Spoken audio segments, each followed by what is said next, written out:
Welcome to Out of the Blank.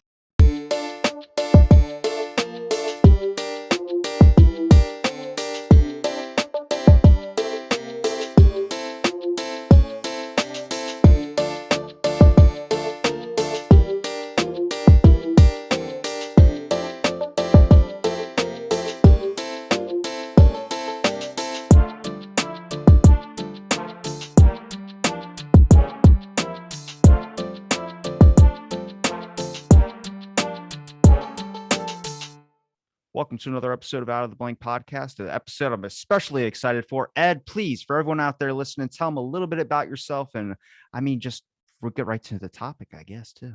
Sure. So my name is Ed Martini. I'm a professor of history here at Western Michigan University, where I also serve as Vice Provost for Teaching and Learning and Dean of Merze Tate College. And my scholarship has been on kind of the Vietnam War and the legacies of that for the United States, for Vietnam, and particularly as it relates to Agent Orange. So what exactly is Agent Orange for people maybe of my generation or younger who don't like to read and weren't really around when Agent Orange was kind of at its peak?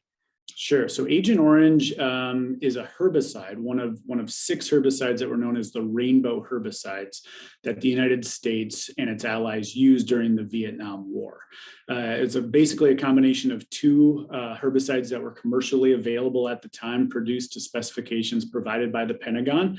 And the United States used Agent Orange as well as these other herbicides, Agent Blue, Agent Purple, Agent Green, Agent Pink, Agent White. Sort of the reservoir dogs approach to herbicides. And they used those for a couple different tactical approaches in Vietnam. One was to defoliate the landscape, to try to alter the landscape so it would be a little bit more hospitable to the style of fighting that the United States was used to essentially remove the leaves from trees. That's what the herbicides did. And then it also engaged in crop destruction missions, which was designed to target what they perceived to be enemy crops that the National Liberation Front, the Viet Cong, would have access to. And so over the course of the war, the United States sprayed about 20 million gallons of herbicides across southern Vietnam, and about 62% of that was Agent Orange. Now, with Agent Orange, for at least from what I've known about it, it was a lot of that was with the landscape is that the Vietnam would hide in trees and other types of things around the environment. So this was a way to kind of smoke them out. The issue that you can start looking up and finding out the horrible impacts of Agent Orange were that a lot of these troops that went right into those fields right after that chemical was sprayed. Now, I've heard some even exposure points as well as the tents that people were guarding, for instance. They didn't even think about the leaking contaminants from the oil drums or whatever that they were keeping the chemical in. These people that were guarding these tents at different shifts or rotating around were exposed to the chemical as well too. It didn't just have to be walking straight into the fields. I'm just curious, when did that notice of like, holy crap, we're starting to see a lot of side effects that are directly being linked to Agent Orange? Because when I spoke with Bartow Elmore, he said that the chemical names like Agent Orange, Agent Blue, Agent Pink, they all have these weird code names that are like very, very different, but you have to make sure you get the specific ones. So it's very, very hard to trace the exact that it came from this. And that might have been done on purpose. That might be a conspiracy idea. But is there any validity to anything that I'm saying? Yeah, absolutely. So when they were being used during the war, most of the variations of those different kind of color-based chemicals, Agent Blue, Agent Purple, all those things, most of them contained a formulation of chemicals known as 2,4,5-T, which was a popular herbicide that was in use prior to 1965, when the United States escalated the war in Vietnam. The overwhelming use for 2,4,5-T in the United States and around the world was domestic agriculture. We sprayed that on crops. We used it to clear power lines and rail lines, ranch lands out west. So all this stuff was very much being used domestically even before the war. But then as the United States escalated the war, it also escalated its use of herbicides.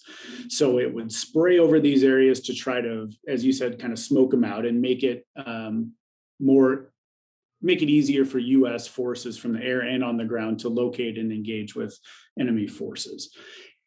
What we find out later, kind of in the mid to late 60s, and then certainly after the use of Agent Orange has ended in 1971, is that 2,4,5-T contains a formulation known as dioxin, which is one of the most deadly chemicals that mankind has ever produced. And it's impossible to make 2,4,5-T without having dioxin in it. The chemical companies that were making this stuff knew about the dioxin contaminant at the time, but there's still no evidence that the government prior to, say, 66 or 67 had a wide awareness that these chemicals were in there.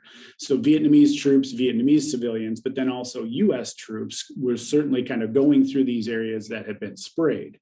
But as we find out more about dioxin, and as we come back and start to study the after effects of Agent Orange after the war, what we find is that the most contaminated areas in Vietnam to this day are not areas that were sprayed or even sprayed repeatedly with Agent Orange or related herbicides. It's, as you suggested, Rob, as at these military bases and installations where the drums were stored, big holding tanks, lots of these 55-gallon drums that were then left to essentially leak into the soil. And so the groundwater and the food supply had been contaminated through that. And so people to this day who are living near some of these air bases in Vietnam still have significant issues related to dioxin exposure. And the troops who were stationed near those bases were likely more susceptible to health concerns than those who might have gone through an area even right after it was sprayed. And there's still compensation programs for people that were exposed to Agent Orange that are still like disputes going on today about it too. I don't think they still have it properly figured out to be able to give these people compensation for that as well too.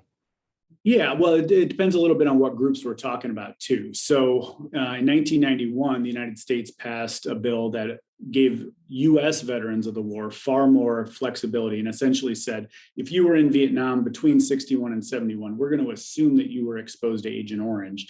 And then if you've got one of these list of conditions, which is now up to about 14 different things, we're going to allow you to submit for disability related benefits. So there's still a lot of bureaucracy and stuff that veterans and their families have had to go through. But US veterans can get covered for a wide range of conditions that could potentially be linked to Agent Orange exposure, regardless of whether or not they were directly exposed. But we don't have the same kind of programs in place for, say, Vietnamese civilians or Vietnamese soldiers who were exposed during the war.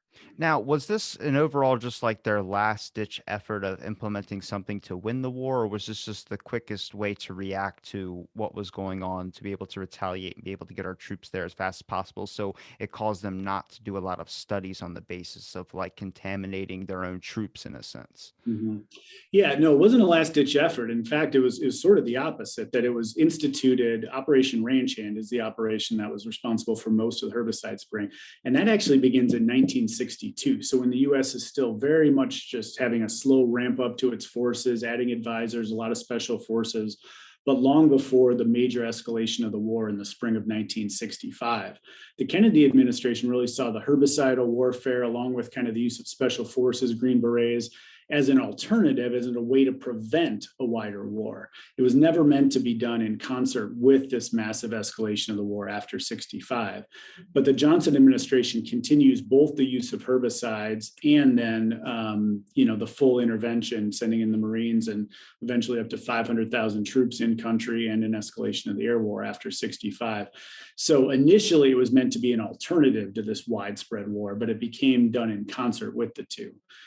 But when we look back too, I mean, we have to understand Agent Orange a little bit in its historical context. And the way that we think about kind of chemicals and nature and the body today in the 21st century is very different than the kinds of questions and the kind of understandings people had back in the 50s and 60s. Like I said, most of these herbicides were being used domestically. People were spraying this stuff on their lawns and on ranch hands. And so it wasn't, or on ranch lands. So it wouldn't have been uncommon for them to not ask questions about, is this safe? Over the course of Agent Orange from 61 to 71, we learn more about that. The environmental group movement grows, books, Earth Day, Clean Air, Clean Water Act. There's a pretty rapid transformation of how we think about the environment, but it's very different at the end of the Vietnam War than it is at the beginning. So it's really not unusual that the military in particular wouldn't have been testing or asking questions about, is this safe for our soldiers or is this safe for the environment? Now, with your just interest of coming across, like just doing research on the Vietnam War, why did you specifically choose Agent Orange to write a book about? Like, why did you target that? Like, did that one just pique your curiosity because you realized the disaster that it was, or was there something else to it? Like, you could even have there's probably positives to it I just can't see. But I mean, it leads into another question I want to ask, where are you keeping up with it today? Like, is it a lot like Chernobyl, for instance, where slowly over time it's been able to, like, now we can go back there without serious side effects and stuff? Is it slowly diminishing at all, or is it just almost damn near impossible to get rid of every single bit of Agent Orange? Sure. So in the first part, why did I study Agent Orange? I did when I went to grad school. I wrote my dissertation in my first book on U.S. Vietnamese relations since 1975. I'm different generation than you, but I was still in kind of that immediate post-war generation. I was born a few months after the war ended in 75. So I was always fascinated by it. And my first book was on US Vietnamese relations after the war was over, from about 75 to 2000. And so as I was researching that book, I began to learn a little bit more about Agent Orange because it became very central to negotiations between the United States and Vietnam as they moved towards a more normalized relationship in the 90s. But I realized in doing that it was far too complex to kind of wedge into that book. I said, this is a whole nother topic. I got to come back and really do a whole nother study on that. And I found that there really wasn't that much scholarship, that many books out there on Agent Orange at the time. So I really just decided to try to kind of follow the trail, and went in with a lot of assumptions about what Agent Orange was and what effects it had on both US soldiers and Vietnamese civilians. And what I found really was that the story was far more complicated. It's really interesting, it's really complicated, and it brings together a lot about kind of the history of the legacies of the Vietnam War, but also these shifting ideas about nature and the body and chemicals and the environment. So I just found like it was a really fascinating study, and something that was piqued my interest, and I thought would be hopefully a good contribution to more knowledge about the subject as well. When you said you got, I guess you went into the complex kind of system or spider web, I would say that it is. What do you mean by that specifically? Like, because already in the beginning, when you mentioned Agent Orange, Agent Blue, Agent Pink, now just from what I know about the government, I'm like, that's a great way to be like, well, which agent was it? Was it this one? Was it that one? Was it this one that you're looking for? That's where I start thinking of it, where I start wondering, is this part of what the complex, I guess, spider web you're kind of talking about, how it goes into all these different various interesting points? Yeah, that was part of it, that it wasn't just Agent Orange, that Agent Orange was one aspect of this herbicidal program, and the herbicide program was one of many ways in which the United States engaged in some very kind of unconventional styles of warfare, especially early on during the war in Vietnam. Lots of use of different kinds of chemicals, this attempt to kind of master and alter the environment in a way that was more suitable to the American style of fighting than to, the way the National Liberation Front for South Vietnam was fighting. Um, but it does get more complicated than that too. I mean, part of what I went in was, again, having seen, popular media accounts about birth defects in Vietnam and knowing a little bit about all the health concerns that American veterans were dealing with. Went in assuming, the very worst about the chemical companies and about the government, and, having heard different kinds of conspiracy theories over the years. But I went looking for, better part of 7 years for any document I could find in multiple archives in the US and around the world, and still couldn't find any evidence that the US government, depending on the White House, any high level officials had any knowledge that Agent Orange or these related herbicides were potentially harmful to humans in general, let alone to US soldiers, prior to, say, 1967. So after multiple years of using these things, independent scientists began to raise more questions about dioxin, began to demonstrate clearly that it caused birth defects, caused a variety of forms of cancer in lab animals, so that it should probably be curtailed. But there's still no evidence that early on American officials knew that. And I know people, especially in the wake of Vietnam, always want to assume the worst. But as a historian, we have to go and kind of try to find the evidence and try to find the documentation, and it's just not there. Do you think that there could be a little bit of, like, I would say, mistracking of writing down that information, or maybe someone took that part out of it just to not be liable? Or is that just conspiracy thinking in a sense? I mean, I understand the aspect of they were they were doing a lot of this stuff around themselves all the time. So they didn't know they were poisoning themselves. And we have more information on that now. But it also, I can't think that we've advanced so far to where our thoughts are like, oh yeah, of course you don't want to put the chemicals in your food. That would be poisoning yourself. Like someone had to have those ideas and there had to be studies about that, but were they properly looked into? It's just weird. You can't really find a record of like, oh, the government knew the harmful side effects of this. I think they really intentionally went in there trying to make sure that their eyes were closed in a sense of using this thing because I mean, you're in a war. You're looking for any possible thing, and if one person brings up a point that might deter someone's point of dropping this Agent Orange in this field, then that might mess with your efforts when you're looking at the most fast and effective way to be able to neutralize the other side. So I think there's an element of a little bit of those of both sides, and part of it is that were the war planners essentially somewhat careless in their approach and not overly concerned in general about what the effects would be on US troops, let alone Vietnamese civilians and folks like that. Absolutely. So I think there's an overall kind of recklessness where they didn't take a lot of care into consideration. They put US ground forces into unbelievably difficult situations. They prosecuted a very brutal air war with some pretty indiscriminate bombing. And so a somewhat reckless use of herbicides, you might say, is part of that larger pattern. And at the same time, I think we also have to understand that our knowledge, again, about these chemicals underwent a pretty rapid and profound transformation between the early 60s and the early 70s when they were in use. So we have really clear documentation on scientists who worked for chemical companies, knowing that dioxin was present in 2,4,5-T, knowing that they could limit the amount of dioxin that went into 2,4,5-T, and wanting to potentially do something about that.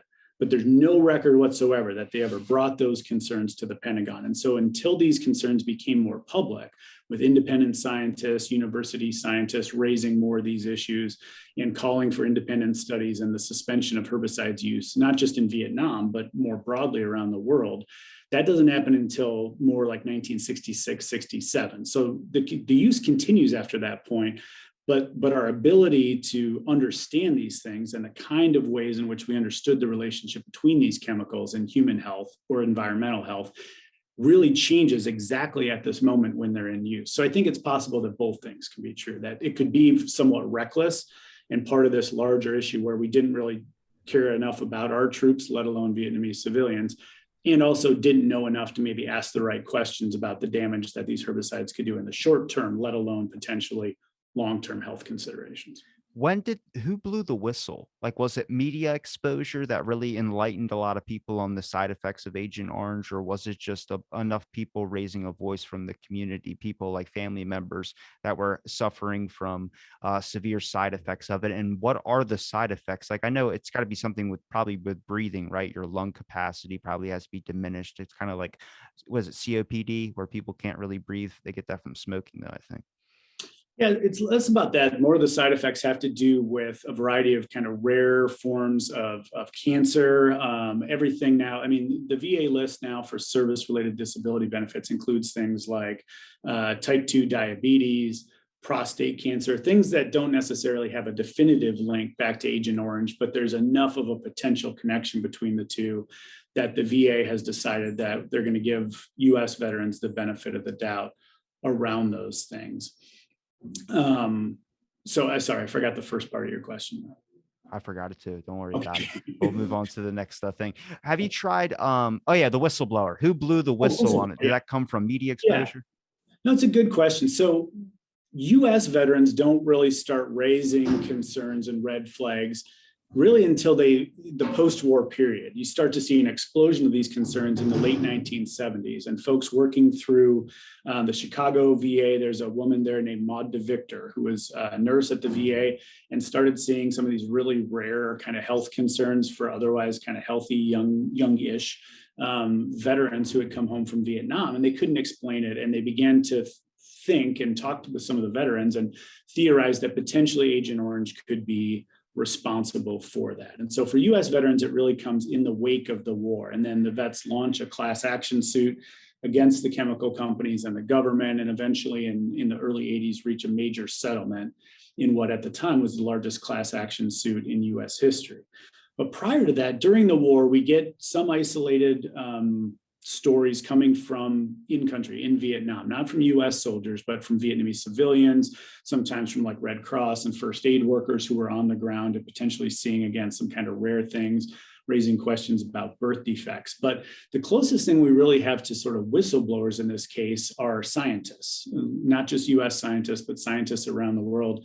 In the mid to late 1960s, scientists began really confirming and documenting the worst fears about dioxin, which is this deadly chemical that's in the 2,4,5-T, which is one of the primary components of Agent Orange.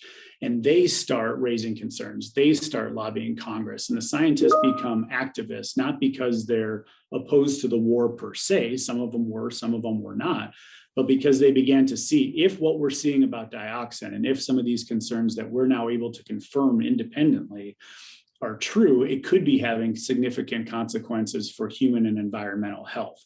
And so kind of the international scientific community is as responsible as anybody for leading to the widespread suspension of the use of 2,4,5-T in the early 1970s, when the Nixon administration eventually suspends 2,4,5-T from you can sell it or use it in the United States, and they end Operation Ranch Hand in 1971.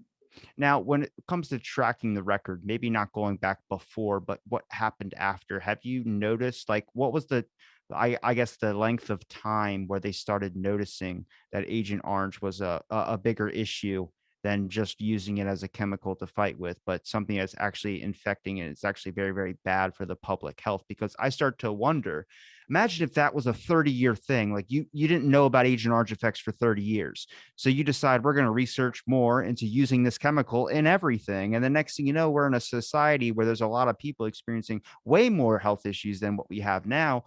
But luckily, depending on what that time span was, they were able to do more research now and be more productive when it comes to trying to find out all the harmful effects of this type of stuff. Yeah, it's an interesting point, because certainly a lot of damage was done in a fairly short period of time, from let's say the mid 1950s through the end of the 1960s, with the use of 2,4,5-T and just our knowledge of dioxins in general, because there's a variety of kinds of dioxin out there, and our knowledge about that expands pretty rapidly in the 1960s. But in a lot of ways, the period to action from widespread use in the early 60s through to the eventual suspension and banning of it is actually pretty fast in terms of a historical perspective. If you look at what we knew and what we were doing with 2,4,5-T in Vietnam and elsewhere, even domestically in, say, 1961, 62, and to get to the point just 10 years later where we've effectively banned it and come up with pretty significant documentation proving that it could be both a carcinogen and a teratogen, causing birth defects. That's in some ways, I think, a success story, that the scientists were able to validate so much of this information, get the public and get government officials to be aware of that, and lead to the suspension of its use. If you contrast that with, say, what we came to learn and what we know about cigarette smoking and the effects of that, I mean, it's a much more rapid transformation from this stuff seems fine to no, this is a significant threat to human health, so we have to stop this now, in just a period of about 10 years. In some ways, that's a success. Now, when it comes to that being the first kind of, I would say, large scale event of using chemicals for war, do you think that necessarily the studies weren't just about worried about the health effects that it does, but also trying to perfect a better method? Like, do you see any points of like interest where it would be used for more war conflicts afterwards without knowing the full scale identity behind what Agent Orange actually is? Yeah, it's a good question. I mean, every war kind of has its own, signature weapon or thing that we become known for. And I mean, there were other kinds of chemicals certainly used in previous wars, most notably the use of kind of gas warfare in World War I, which was pretty horrific. And certainly people knew exactly what the effects of that war would be. And that leads after the war to international, prohibitions against the use of chemical warfare and some of the first kind of widespread international chemical warfare treaties. Nobody had ever really weaponized herbicides before. That was a new introduction to warfare by the United States, and really hasn't been used broadly since then. But that hasn't stopped folks from, we look now at the wars in Iraq and Afghanistan and the use of burn pits around, US military bases, and now veterans from those wars are coming home. And I mean, it's different because burn pits weren't, weapons used during the war. But, I think part of what all this reinforces is that, war is really bad for your health. I mean, it seems a really obvious point to make, but aside from just putting people in harm's way, we don't often think about the immediate, let alone the long-term effects of the different kinds of weapons we might use, the different kinds of chemicals we can be using, or the health effects or environmental effects of just, US military installations when we go around the world and set up bases and wage wars. It, I'm curious to, when you start learning about all this type of stuff, did you notice anything besides maybe not being able to track back, I would say, data or pre-knowing of what the damage would do? Is there anything that you just couldn't, like, it seemed like it was a dead end? Like, is there any common correlations when you can look at, like, okay, well, I don't know the answer to that. It's kind of like JFK. Like, there's a lot of like unknown about JFK. There's a lot about like what's going on here, what's going on this, and everyone has like, it's been linked to a conspiracy. I wouldn't say Agent Orange is a conspiracy, but I was curious to if you found any walls or anything that were like, why is this here? Like, there's no information past this point. Not particularly. When I went in and was doing research, especially in the National Archives, in Maryland and DC, there's not a lot of stuff that I ran into, which you often do when you're doing kind of diplomatic history or military history, running into, confidential, top secret, and stuff that's still maintained a certain level of security classification, even 20, 30, 40 years after it was produced or after it should have been released. The stuff around like the Kennedy assassination, that there's still things, 60 years later now, where occasionally go down a rabbit hole, but there was really nothing to indicate that, all these files had been removed or all these things are still top secret or classified the way that we see with the Kennedy administration. Most of it, as far as I could tell, would be due to there was some maybe proprietary information in there from chemical companies who were doing certain things with specifications for there, but nothing I could find. I mean, if this was a conspiracy to say the government covered up the fact that it knew Agent Orange early on was going to be harmful to human health, this has been by far the best orchestrated conspiracy in the history of the United States. And I just find it hard to believe that many people could keep that big of a secret for so long.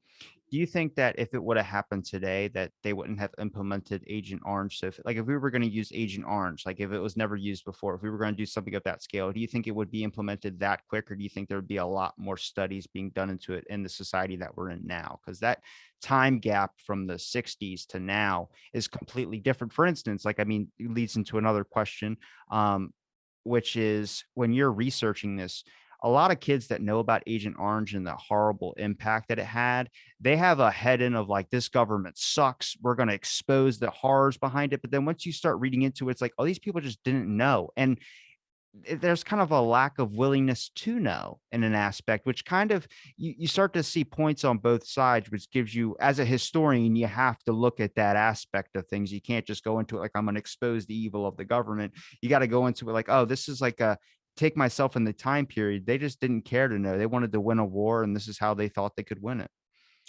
Yeah, I think that's exactly right, Rob. My job as a historian is to try to understand, the decisions people made in the context that they made them. And that doesn't mean we excuse them or are trying to justify them. But, in the early 1960s, I think there's two big differences, and both of them are directly related to the Vietnam Wars.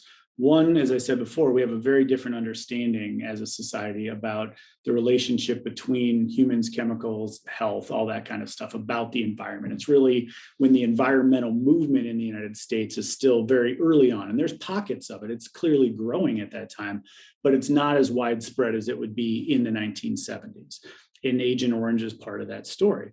Similarly, as you said, prior to Vietnam War, prior to Watergate, Americans' faith in government in general was significantly higher. But in the wake of Vietnam, in the wake of Watergate, those of us who have grown up in the post-Watergate, post-Vietnam environments assume that the government is lying to us. We assume the worst about it. And that's just, it wasn't as widespread as that if you go back pre-Vietnam into the 1950s and 1960s and the post-World War II period. And so we've got to understand what we know about Agent Orange now and how we understand Agent Orange in kind of a popular sense, what we see in popular media and journalism, versus what we would have understood in a similar way now 50 or 60 years ago. And the understandings are just very, very different that we bring to it than folks would have brought to it at the time. Do you think that there's any misconceptions that maybe you know the truth about that people really don't? Because like I said, any person my age or probably most of the general public that you turn on the news, it's never a good reporting about Agent Orange. And we're not saying that it is good. We're just saying that there isn't this transparency of like nobody really cared to look into it. You know, there was just this aspect of you had a war to win. Everything gets put to that line of government is poisoning you, and it kind of distorts the perspective a little bit. And I'm not a conspiracy person, like I entertain them at times, but I also can see the perspectives on both sides of things too. I mean, it's easier to do something when you don't know the full impacts of what that is and just apologize for it later. As my old boss used to say, better to ask for forgiveness than it is to ask for permission. And I'm just curious if you've heard any like what you would call like myths or conspiracy ideas behind it and things that maybe you could set the record straight on some things. The biggest and the most persistent one is that so many people are convinced that the government had to have known early on that Agent Orange and the related chemicals were bad. And again, there just isn't any proof of that whatsoever. That doesn't mean that they, weren't reckless and like not asking questions and maybe not caring about what they were doing to some of the US troops and to Vietnamese civilians. The other thing that people assume a lot, because when you look at, again, popular journalism and more popular media images, one of the first images that will come up when you look at this is birth defects in Vietnam and like these horrible images of disfigured children. And part of what I did in the book was I also, traveled to Vietnam and talked to folks on the ground there who are caring for what they call Agent Orange victims. And in some cases, these folks may very well be potential victims of Agent Orange. But the science around birth defects as they relate to potential Agent Orange exposure is actually one of the most contested areas of science. And it's really hard in any situation to determine that a particular exposure scenario to Agent Orange caused this particular disease. It's just not that clear cut and that linear a path. So what the United States effectively did with the Agent Orange Act of 1991 was give its own veterans the benefit of the doubt. If you were in Vietnam between 61 and 71, we're going to assume you were exposed to Agent Orange. And if you have one of these 14 conditions now, even type 2 diabetes, even prostate cancer, which a lot of older adult American males are going to get prostate cancer, does that mean that Agent Orange caused your prostate cancer? Probably not in most cases. But we've made a political decision and a policy decision and as a society to say, we're going to cover those benefits. We turn around on the other hand and say to folks advocating for more aid to go to Vietnamese victims of Agent Orange with the same conditions and say there's not enough scientific evidence to support your claims that Agent Orange caused your illness. So at a certain point, I think people want clarity. They want certainty. They want to know, I was exposed to this chemical and that caused this disease. And it's just not that easy to demonstrate direct causality in there. So at a certain point, the decisions become policy-based and ultimately they're political decisions. And it's not surprising that we might make different determinations about our veterans versus Vietnamese civilians. But I think people want a certain sense of like scientific certainty and clarity in these issues. And these concepts around Agent Orange are they're far muddier and far more complex than that. Do you think that when you were down there reporting, like in Vietnam, or talking to people down there, do they see it the same? Like, do they see Agent Orange as like? Because if you ask any, like I said, any American over here about Agent Orange, they said it was a horrible thing that we did. We did. They say those words, we did. But there's all. I mean, you have to think a lot of millennials and a lot of things really just don't like the government. I don't. I'm a patriot at heart. But I just think that there needs to be better oversight on some things. But when it comes to over there, do they view it the same? Like we look at Pearl Harbor, for instance. I went to the Pearl Harbor Museum. It sparks up anger and pain and all these types of emotions. I'm curious to if they view that the same. If you walk over there and ask them about Agent Orange, do they view it like you horrible Americans, or do they view it as like, yeah, it's something that we're dealing with and we're coming out of it? It's an interesting question. I think in general, what I've been to Vietnam twice, once when I was writing each of my first two books. And what I was struck by both times was how forgiving and how open Vietnamese folks are to Americans coming over. Maybe a little bit more true in southern Vietnam than in northern Vietnam, but in general, the Vietnamese were ready to move on and normalize relations with the United States almost immediately after the war was over. It was really the United States that put up more roadblocks to cooperation and normalization between the countries after the war. So in general, Vietnamese were very forgiving given the amount of damage that the US kind of wrought on their country during the war. But around Agent Orange, there's definitely a significant sensitivity around that. And there are major groups in Vietnam, as well as certainly like individuals and families who believe that they have not had their day in court. They believe that they have not had justice because they look again at sort of the double standard when the US government says like, oh, Agent Orange causes these conditions for US veterans, which is not exactly what they say, but that's what they think. And then turns around and says those exact same things are not caused by Agent Orange for Vietnamese victims of it. So I think it's the lack of justice, a sense of injustice, more so than like, I can't believe what you did to me. It's that we haven't made up for past wrongs. Now, have you dived down the rabbit hole of looking at anybody who might have the worst experience from Agent Orange? Like, because I mean, you could probably type it in on Google, like Agent Orange side effects, and you'll get a horrible top story. But have you ever came across one or heard one that was just the worst thing you've ever read or seen? I mean, there were certainly some of the veterans who were at the heart of the class action suit in the late 1970s. These, would develop these unbelievably rare forms of cancer and just some pretty horrific conditions that couldn't be otherwise exposed or explained.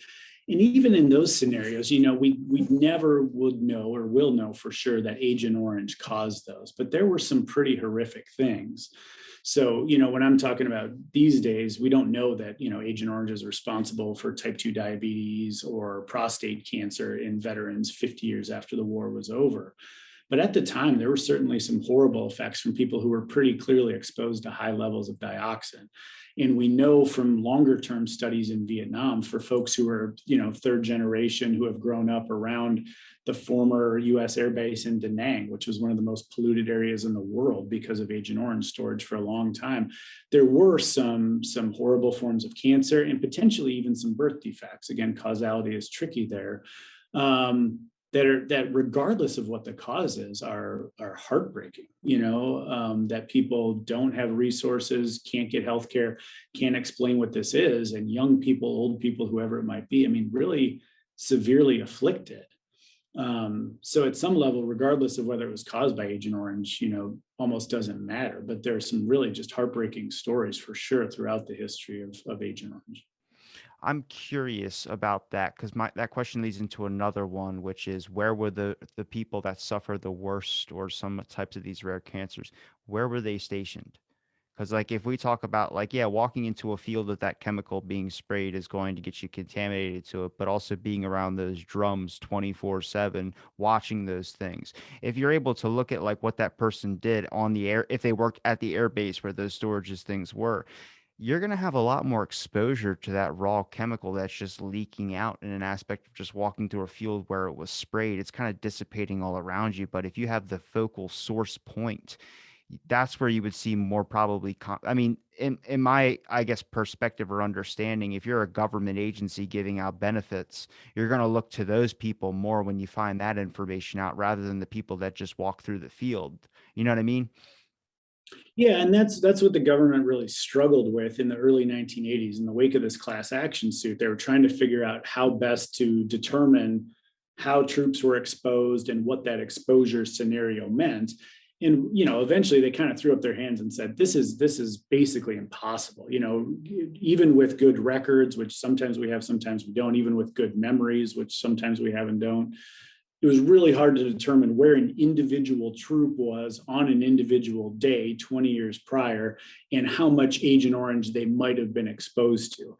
And that's why we eventually come up with the Agent Orange Act of 1991, which basically just says we don't need to determine how you were exposed. If you were a ground troop in Vietnam, we assume you were exposed to Agent Orange. And then, especially with the stuff around the bases being the most toxic sites, We don't really learn that until the 1990s, even after the Agent Orange Act of 1991. So a lot of time and energy in the early 80s went in with scientists and military officials and doctors trying to determine how we could best determine the significance of a particular exposure scenario and what that might mean for an individual veteran's health. But it was basically impossible to do so. And even in those scenarios, the human bodies react very differently. Two people can be directly exposed to the same kind of Agent Orange scenario, and one of them doesn't get cancer, and one of them gets this horrific form of cancer that they can't otherwise explain. So even when we have good knowledge about the exposure scenario, that's really no way to link that directly causally to human health. When it Do you ever teach your students specifically about this, but do you ever try and make sure that they don't receive it like I was saying earlier about being like screw our government and all this type of thing? Because for the very start of it, and like I said, for people that kind of have a little bit of knowledge from what media has shown them, that's how it's going to come off and that's how it's going to be received. I feel like you have to be an excellent teacher at the same time. You have to be an excellent historian in this aspect to know the full extents and perspectives of this to explain it to, especially how many kids are ramped up ready to protest or do something on those aspects as well too. Yeah, we do that in general. Certainly about a lot of stuff related to the Vietnam War. Students today are still very interested in Vietnam War. Anytime I teach my Vietnam class, it feels like that. Students want to understand it. They understand, I think, the significance that it plays in U.S. history. But part of our job when we're teaching history is to try to, again, put them back in that historical context. Don't look at this scenario with your 2022 goggles on. You got to go back and look at it in a 1962 lens. And so we look at actual decision points in Vietnam about Agent Orange, about the decision to escalate the war, about the decision to institute the draft, which is always a great one to talk with young people about, right? Because that would have affected them. If we had a draft in place tomorrow and you're an 18, 19, 20-year-old college student, what would you do?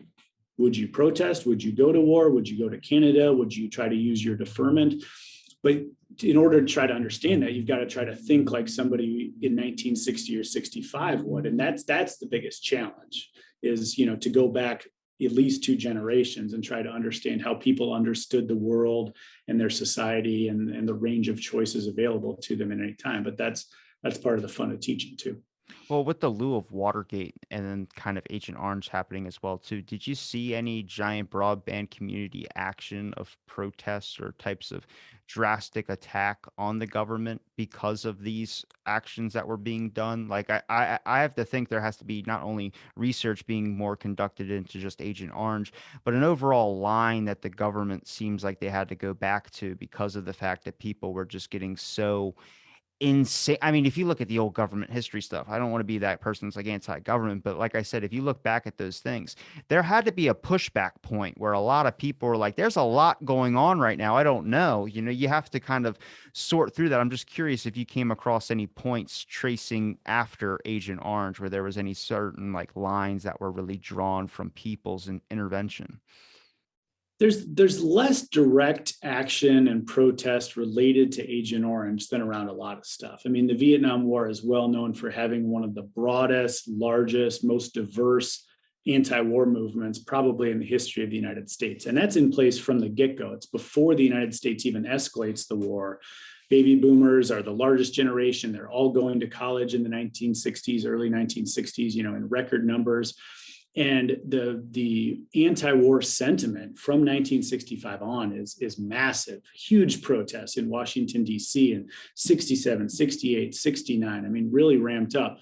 Generally speaking, not a lot about Agent Orange at those times. Agent Orange was kind of an under the radar issue, and we learned a lot more about it. And it becomes much more of an issue from about 1977 into the 1980s, far more than it ever was during the war.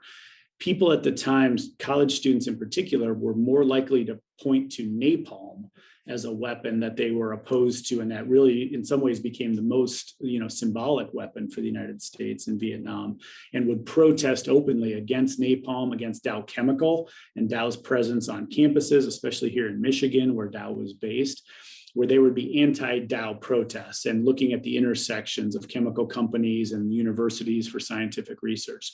So there was a lot more related to napalm at the time than there was to Agent Orange, which really comes after the war. Now, when you were writing your book about this and kind of diving down deeper into the topic, did this cause you to maybe have interest more in genetic modifying of crops?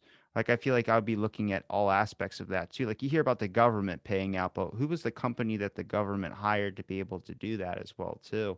I mean, that chemical was used on a lot of other things before it was just used for war purposes as well. So that causes you to be like, should the companies be liable? Should the companies have better studies done on their chemicals? And why didn't they have them at the time? You know? Right. No, absolutely. And the herbicides were in widespread use prior to Vietnam, and they get used for other things later on. But the chemical companies are clearly, people always want to point to the government as well, but we don't have evidence to say that the government knew certain things early on and covered it up, regardless of whether or not they asked appropriate questions. What we do know, we have great evidence on this that came out of the veterans lawsuit, that the chemical companies absolutely knew. The chemical companies producing Agent Orange for the Pentagon knew about the dioxin contaminant as early as 1965, and many of them knew about it prior to that point. They didn't do anything to alert the Pentagon, the White House, military planners to that effect. And that's why the class action suit that the veterans filed, eventually the government pulls out of that suit, but the chemical companies were sued and settled out of court for $182 million in 1982. But as part of that settlement, they didn't admit that Agent Orange was the direct cause of any of the veterans' health concerns, right? It was an out-of-court settlement where they didn't admit guilt, and we see those kind of things all the time. So I do think if there are some significant bad actors in the Agent Orange story, it's certainly the chemical companies. And that led me not so much about down the road towards genetically modified chemicals, but in learning more about the work that public health historians and other people had done about other examples of chemicals and their impact on human health over the years, and the kind of shifting role that the government plays over the course of the 20th century in regulating those chemicals or not regulating those chemicals. Where does the burden of proof lie? When do chemical companies have to show that their products are safe versus just showing that maybe they're not immediately harmful? There's a lot of great work out there that's given us different examples of that over the years. And I think those have as much in common with the history of Agent Orange as anything. When we talk about its historical track or historical precedent, I would say when we go to Agent Orange, do you think it's ever going to be a topic that's just going to go away and be part of our history? Or do you think it's just going to be something that's always going to be looming around? The reason I say that is I feel like this set the road for a lot of chemical companies. This set the thing for a lot of new studies to be done, especially if you're going to use chemicals in any type of environmental situations. This was kind of like the forebearer in a sense. But also, how many people that say like, oh, I was born with this defect because my grandparent was this, an Agent Orange, and it was like a LinkedIn thing. There's always going to be traces just trying to grab money, obviously, or maybe they feel like they're rightfully supposed to get the money because they're trying to find a link that might not necessarily be there, connecting very, very far off dots. I just wonder if this topic is ever going to be something that's going to go away. And if it isn't, should it ever go away? I feel like it's a great historical thing to teach, but it's been implemented, and I think it needs to be done thoroughly and properly, much like you've explained on the show so far, is that it needs to be looked at like there was a lot of parts on different perspectives that you got to take in account. And it's very, very easy to manipulate something of this magnitude to make it the most toxic thing again, where it doesn't maybe do the physical damage that Agent Orange did, but do the mental damage, where we have people that could be brainwashed to be like, everything is horrible. We need to, and it leads down a really dark path in a sense. So I'm hoping historically, if it's going to be a part of our history forever, which it is, it's going to be something that is going to be a precedent for major innovation change, major innovation in people's lifestyles and perspectives of understanding time periods and the evolution of growth and thought. Um, I don't know what are your thoughts on that. In It's a lot. his, it's a lot. History is a funny thing. What we're going to care about 50, 100, 150 years from now, when I'm certainly long gone, it's hard to say. What I would say is that the Vietnam War is always going to play a major role in American history. It's an important event in global history. If you look at the long Vietnam Wars from really 1945 to 1975, that's not going to go anywhere. And as we talked about earlier, napalm and then eventually Agent Orange both become sort of symbols of that war and its legacy. So I think to that degree, Agent Orange will always be part of the Vietnam War story as long as the Vietnam War is an important part of the story. I suspect for a little while we'll see a little bit of a decline in the significance of Vietnam and its legacies after the baby boomers, have died, and it's really a pivotal point for their generation as much as anything. But because it's such a significant global event and a significant event in American history, I think it'll always be there to a certain degree.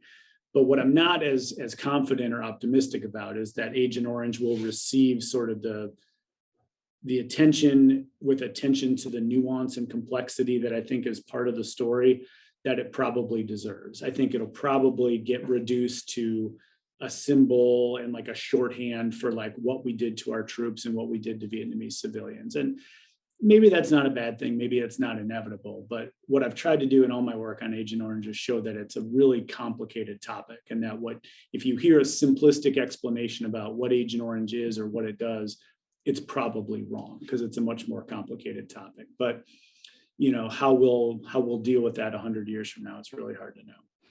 During at any moment when you were researching this, did you just have to step away? I feel like it had to be a lot to absorb in, especially if you're just reading about not only the extents, but how tricky everything does. It has to mentally drain you as well as physically at the same time. Yeah, it's a depressing topic, and I went from doing that, and I've had since have had to suspend work on it. But I started writing a global history of napalm after the Agent Orange book that I just haven't come back to, and it's just depressing topic after depressing topic after depressing topic. And again, just regardless of what role Agent Orange played in it, so many of the histories and the stories surrounding this topic are stories of just pain and suffering and people looking for answers, losing loved ones, losing children, losing grandfathers, and just not knowing what to do about it. And yeah, it takes a little bit of a toll. So when you're in the archives doing the work, when you're writing about it, and even when you're trying to contextualize it without, rationalizing or justifying it, it can be a little bit hard. But that's, a little bit of the nature of the work too. It comes with the territory. And any links do you have to your books? Anything else you're working on that might be new? If you got anything coming down the pike, or Twitter handle? You got a Twitter? Come on. Sure, I do. I do have a Twitter handle. It's at edmartini3. I'm Edwin A. Martini the third, so I'm the third of my kind, third of my name. So it's at edmartini3. The book on Agent Orange is called Agent Orange: History, Science, and the Politics of Uncertainty. It's available certainly on Amazon and a lot of the other online booksellers. It's published by UMass Press. Nothing immediately coming out now, but certainly would suggest the Agent Orange book is a great place to start for folks who are interested in the topic. And if you could have chose another topic besides Agent Orange, I gotta know, you had to have something in the book. Like if you give me like bunny breeding or Agent Orange, I'd be like, bro, I mean, it's an interesting topic, but if you want to talk about your happiness, you got to go bunny breeding. I know that was my joke for a while, is that the next book was going to be on, rainbows and puppy dogs and everything. So I'm still working a little bit on napalm here and there, because again, it's a really interesting, complex global story. So it's not happy, it's not fun, but it's an important topic with some interesting global legacies similar to Agent Orange. So maybe I'll get back to that book down the road. We'll have to definitely get you on to talk about napalm a little bit as well too. I bet there's probably a correlation just in if you look at probably the strategies of how they implemented napalm versus how they implemented Agent Orange. I doubt they upgraded those methods. They probably used them the same way. Well, the thing about napalm is people knew exactly what napalm was and exactly what it was going to do. And, it was essentially a jellied form of gasoline that would stick to whatever it hit, including people. And we knew that and we used it anyway. So in some ways, it doesn't get as explained away as easily by the complexity or the nuance of the topic as Agent Orange does, which in some ways makes it, I think, more depressing. Have you ever seen the movie Nine People You'll Meet in Heaven? No. I recommend watching that. It's the guy who played National Treasure, not Nicolas Cage, but played his father, that older man. John Voight? I think his name is that. I don't. John Voight? Yeah. Yeah. He plays in it. Nine people you'll meet in heaven. But he was in the Vietnam War and he dies. And when he goes to heaven, though, he's reliving all the people he's ever hurt. And one of them was a Vietnam soldier who he lit the house on fire. thinking that he saw someone in there. Then over after time, he thought, oh, it was just like a shadowy figure syndrome. He was adding that into his head, his imagination, and realized it was a little girl that he killed. Oh my And gosh. he has to wash her burns off. Oh And wow. as he does it, it clears she gets a clear face again. But it's like, it's a lot to do with the Vietnam War. Like Yeah. that's where I first ever heard of Agent Orange. I watched it when I was like 6 or 7 or something like that. Yeah, no, somehow I've totally missed that. It's not on my radar. So I will go track it down. Yeah, thanks for the recommendation. But I'll link all your links in the description. Ed, it's been a pleasure chatting with you, man. Rob, thanks so much. Thanks for having me on. I appreciate it. Thanks for listening to this episode of Out of the Blank.